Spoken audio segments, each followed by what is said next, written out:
video មួយនេះគឺដើម្បីជួយបងប្អូនឲ្យរៀនពីរបៀបបងប្អូនអាចចូលមក VPN របស់បងប្អូននៅក្នុងទូរស័ព្ទដែរហើយរបៀបដែលបងប្អូនអាចដូរ setting ឬក៏អាចគ្រប់គ្រង VPN របស់បងប្អូននៅក្នុងទូរស័ព្ទដែរអញ្ចឹងទី1បងប្អូនត្រូវការ app មួយនេះអូខេត្រូវការ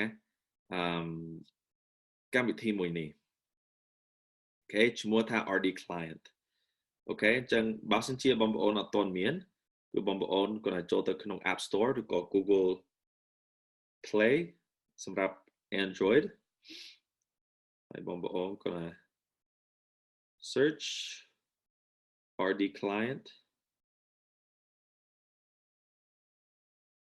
អូខេនេះហើយបងប្អូននឹងតម្លើងអូខេអញ្ចឹងដល់ពេលបងប្អូនបានតម្លើងហើយគឺបងប្អូននឹងចូលទៅហើយសម្រាប់ខ្ញុំបានភ្ជាប់ VPS ទាំង3របស់ខ្ញុំហើយប៉ុន្តែសម្រាប់បងប្អូនអត់ទាន់តម្លើងគឺបងប្អូនអត់មាន VPN ណាដែលភ្ជាប់ហើយទេអញ្ចឹងបងប្អូននឹងត្រូវការភ្ជាប់ VPN របស់បងប្អូនសិនអូខេដើម្បីធ្វើអញ្ចឹងបងប្អូនគ្រាន់តែចុចទៅលើសញ្ញាបូកហ្នឹង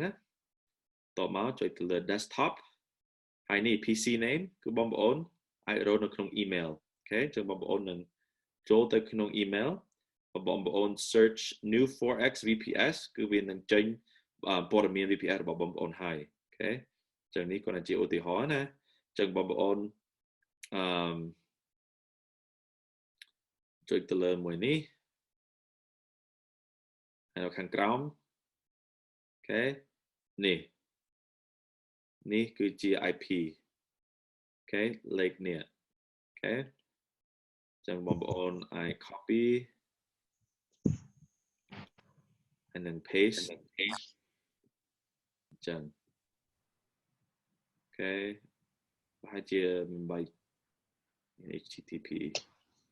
នេះអញ្ចឹងអូខេ done អូខេ user account អូខេគឺបងប្អូននេះ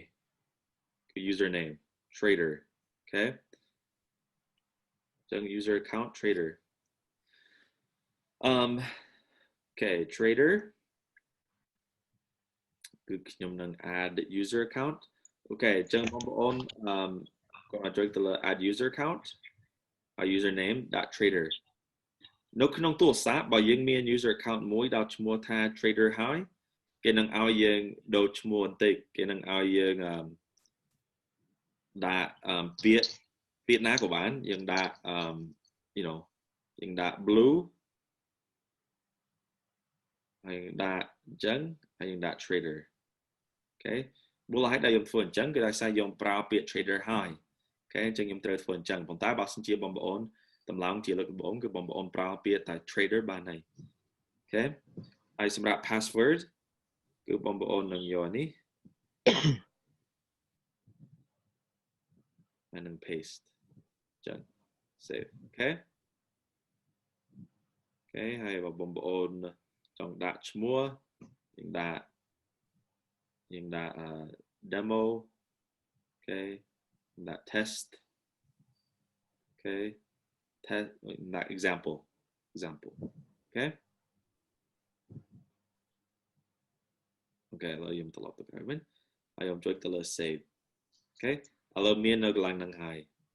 បងប្អូនខ្ញុំនឹងបិទអូខេឥឡូវបងប្អូនដើម្បីចូលទៅក្នុង VPS គឺបងប្អូនគាត់ណាចុចទៅលើវាអញ្ចឹងណា